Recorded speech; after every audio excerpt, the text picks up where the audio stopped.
Welcome back to Partnerships Unraveled, the podcast where we unravel the mysteries about channel and partnerships on a weekly basis. My name is Efe, and I'm excited to introduce our special guest, Didem. Didem, how are you doing?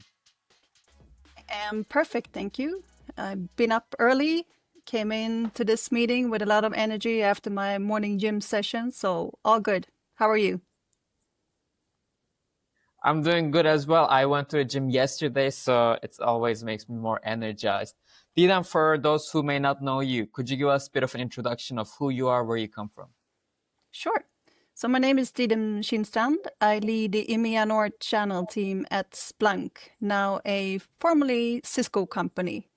I live in Stockholm, Sweden, with 3 kids, 4 if you count in the little fluffy one that came into our family during springtime, a little Dachshund called Coco. And yeah, I've been at Splunk for 3.5 years. Well, thank you for the introduction, Didem.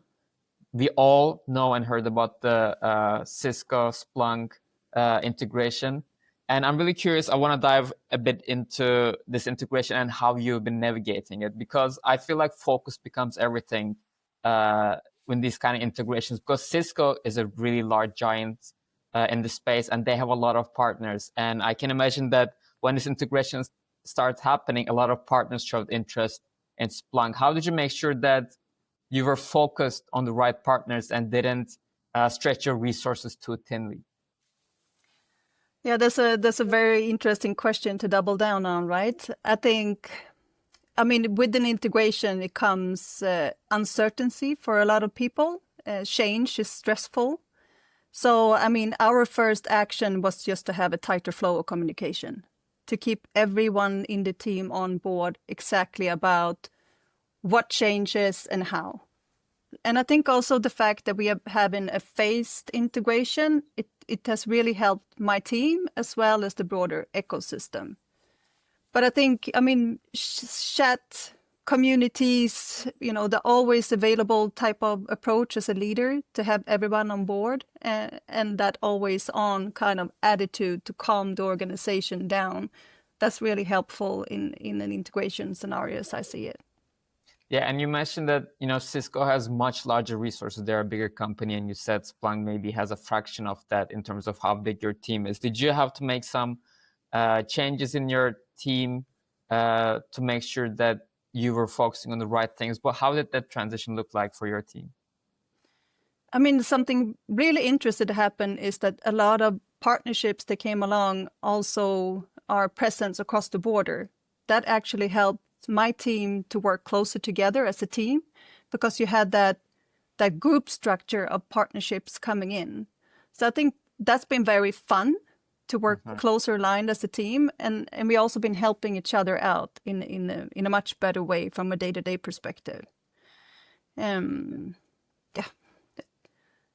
What else should I say? And you also mentioned that I think that the partners are already seeing Splunk and Cisco as a united brand, as a one team, even while the integration is still going on, things are not finalized yet. But what do you think drove that early alignment, and how are you also ensuring that the Splunk identity and brand and the culture is also visible through the transition as well? So a couple of things. I mean, the huge interest that came along already before the acquisition actually occurred, I would say already at the announcement, that became like a natural path for us to connect. When I say us, I mean the Cisco partner team and the Splunk team. So we came along pretty early, I would say, and kind of worked alongside each other, helping each other out. And on top of that, it's been what I call a silly season. A lot of acquisition has happened since the day of the announcement days. So a lot of our former Splunk boutique partners, as we call it, they are now part of big Cisco partners. So our family is kind of brought into this new set of partners coming along. But I think one thing, we are still operating as a business entity within Cisco. So we keep on running our Splunkiness stream, if I can call it that. I mean, we're a pretty small team, and we also work across the organization as what we call the village. So we keep on running our stream focused to keep the momentum going. in the midst of integration. Yeah, and I can also imagine that for Splunk partners, they might have a lot of questions, maybe some uncertainties. I'm sure that you have to make sure that you're still there for them and make sure that everything is clear for them. What is something that you would want Splunk partners to hear from you right now as this integration is still underway? First of all, be curious. Get along on the Cisco train, the opportunities ahead of you. And I think what they should be very proud of is that they have something very valuable within their organization, and that's the Splunk competency. So utilize it, take the momentum, create new partnerships with you and your team. Another thing is that everything that is valuable from a Splunk partner program perspective is also valuable in the new Cisco 360 partner program. So when it comes to that uncertainty about the partner tier, the different eligibilities, Splunk has its own architecture in 360, which is more or less a lift and shift when it comes to what's valuable today versus, January 25th when we go live in 360. And then protect your business. As always, your deal registrations are key. So keep your business protected and get the DRs in to protect your business. Yeah, I think that last piece is also really important. We've previously interviewed Jason and Elizabeth, who are the masterminds behind the Cisco 360 program, and I can vouch that and they've done some amazing things. It was really impressive how much kind of partner feedback, how partner focused that they have been during that process. So yeah, I think all Splunk partners should be happy that they can also benefit from this very well-designed program. Didem, you also talked about believing in lifetime relationships. I feel like especially during integration like this, as I mentioned, things can be uncertain and trust becomes even more important. Now, how do you see those relationships, maybe internally, but also with partners, shaping success right now? I mean, I've been in this industry almost 3 decades. That tells a little bit about my age. But when you have strong relationships, it creates that trust and the trust in the communication itself. It also creates an opportunity or a situation where we are just a phone call away. If there is something that feels strange or uncertain, you have that natural move of just picking up the phone and talk to each other. And I think that the trust come along with those relationships over time. So you feel that you have your extended family in a way. So it's so much easier to communicate and handle the time of change.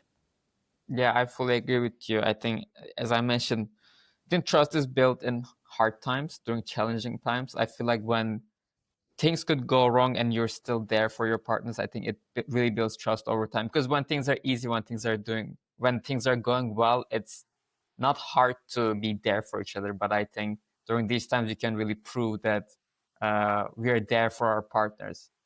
Didem, you mentioned earlier that you woke up early today, you went to the gym. You talked about this, that lifting is a way that you reset yourself, and also you're a certified personal trainer as well. I'm curious, how does that routine, do you think, help you also navigate these kind of tough periods as well? How does it affect your personal life or your professional life? I think that everybody should have a mojo to get the reset done. How do you clear all those thoughts, the frustration, the stress out of your system? And that's what lifting heavy weights do for me. I mean, the interest came from a lifestyle change around 7 years ago, where I found this passion for putting my body through the weightlifting motion. And I feel that do the undoable type of motion within my system when I add those extra weights, and it gives you that energy, and you come out of there and you feel, I call it didness. It's just a state of feeling within you. So yeah, I mean, that's my way of resetting, my personal stage, so to say, and get me ready, get me energized, especially when I do it in the morning. I come back, I have my morning coffee, and then I'm ready for those back-to-back streams that comes along during the day. I agree with what you said about you have to find your mojo, because I really like going to the gym, but I usually don't recommend it to other people because not everyone likes it. But just find something that works for you. For me, that's also been the gym. But I think like everyone, I think it helps a lot to do something physical, something sporty, whether you're a runner. We have a lot of runners here at Chenex, whether you're lifting, whether you're doing any kind of other sport. But I think it really helps you a lot to kind of be more mindful and calm maybe during times of stress. I've also seen that help me a lot personally as well. Didem, before I let you go, I have one last question for you, which is we always ask our guests to recommend the next guest on the podcast. Who do you think we should have next? I think you should invite my manager, Alexandra Turbit. She's the group vice president of EMEA Channel and Alliances. She's navigating this integration, also from a decision-making perspective. And I would say that she keeps the calm in the storm. She has that open door policy, even though, she's a top exec. You're always welcome to reach out and double down on questions and different scenarios. And I think she also, as a leader, makes me a better person. And that's a amazing. very...